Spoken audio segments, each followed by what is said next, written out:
పదవి పొందారు. ఇప్పుడే స్వీకారం అంతా నడుస్తుంది ప్రాసెస్. ఈలోపే రుణమాఫీ లాంటి ఒక పెద్ద ప్రాజెక్టు అది ప్రారంభమైంది. ₹1,00,000 నుండి స్టార్ట్ చేశారు. మరోవైపు మీ పుట్టినరోజు 3 సందర్భాలు పర్సనల్గా ఎట్లా అనిపిస్తుంది? అంటే నేను ఏమంటున్నా సతీష్ గారు, మన జీవితంలో మనం ఏమైనా సాధించాలంటే ప్రజలకు ఏదైనా మేలు చేయాల్సిందే. ఏదో ఇంట్లో కూర్చొని ఏసీలో కూర్చొని సైన్లు పెట్టుకుంటా తిరుగుకునేది కాదు. ప్రజల మధ్యలోకి వెళ్ళినప్పుడే ఎవరైనా కూడా నాయకుడు కానీ కార్యకర్త కానీ ప్రజల మధ్యలోకి వెళ్ళినప్పుడే నాయకుడు అవుతాడు. ఉట్టిగా మనం మాట్లాడేసి ఒక చెట్టు కింద కూర్చొని పేపర్ రాసుకుని ఏమి కాదు.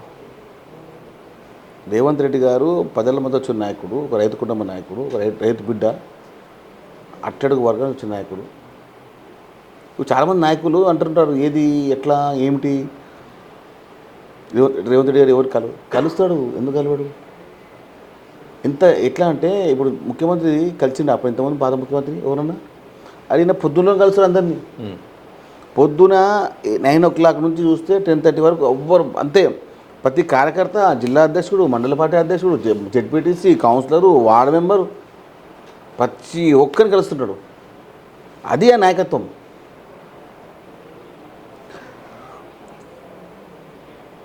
పార్టీ ప్రెసిడెంట్గా, రాష్ట్ర ముఖ్యమంత్రిగా, ఒక పార్టీ ప్రెసిడెంట్ అంటే కృష్ణుడి పాత్ర, ముఖ్యమంత్రి అంటే అర్జునుడి పాత్ర. మహాభారత యుద్ధం నడిచింది ఇద్దరితోనే, కృష్ణుడు అర్జునుడితోని. ఈయన ఇద్దరు పాత్ర ఒక్కని చేస్తుంది. ఇప్పుడు అర్జునుడి పాత్ర, కృష్ణుడి పాత్ర చేసింది ఒక్కనే. సో ఇదే పాత్ర మీకు కూడా ఉన్నది. ఎందుకంటే టీపీసీసీ ఫిషర్మ్యాన్ కమిటీ మీరు అధ్యక్షులు, దాంతోపాటు ఇప్పుడు ఫిషరీకి సంబంధించిన కార్పొరేషన్కు చైర్మన్. పార్టీలో అదే పదవి, అలాగే ప్రభుత్వంలో కూడా దానికి సంబంధించిన విభాగానికి సంబంధించిన ఒక పెద్ద బాధ్యత ఉంది. ఆ బాధ్యత ఎట్లా ముందుకు పోవాల్సిన అవసరం ఉంది? ఎలాంటి లక్ష్యాలు పెట్టుకున్నారు? మీకంటూ గుర్తింపు కోసం ఎలాంటి ప్లాన్ చేసుకుంటున్నారు? సతీష్ గారు, ఇప్పుడు పిసిసి అధ్యక్షులు రాష్ట్ర ముఖ్యమంత్రి రేవంత్ రెడ్డి గారి వద్దనే రాష్ట్ర మత్స్యశాఖ ఉంది, లక్కీగా. కాబట్టి ఆయన బోలాశంకరుడు. ఒక చెంబు నీళ్ళు పోసి నాకు ఈ వరం కావాలంటే చేస్తాడు. అట్టడుగున్న మత్స్యకారుల యొక్క ఆర్థిక స్థితిగతులు, కుటుంబ నేపథ్యం అన్నీ తెలుసు ఆయనకు. అలాంటి వ్యవహారంలో చాలా దిట్ట ఎవరు రేవంత్ రెడ్డి గారు.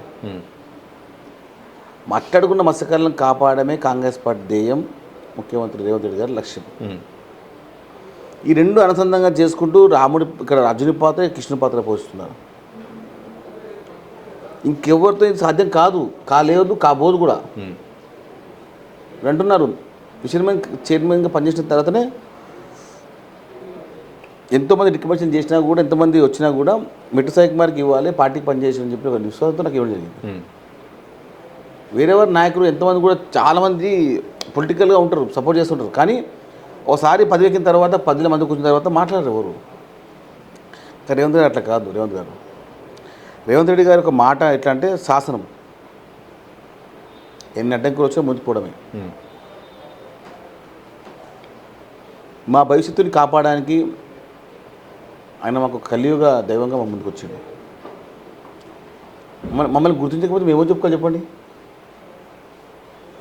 మమ్మల్ని గుర్తించింది కాబట్టి రేపు మా భవిష్యత్తులో రేపు ఏమైనా మేము ఎమ్మెల్యేలు కానివ్వండి, ఎమ్మెల్సీ కానివ్వండి, ఎంపీ కావచ్చు.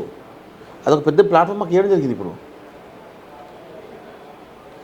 భవిష్యత్తు సాకారం చేయడానికి, భవిష్యత్ కళలను నిర్మించడానికి రేవంత్ రెడ్డి వారి పాత్ర ఒక పెద్ద ఇంజనీరింగ్ పాత్ర.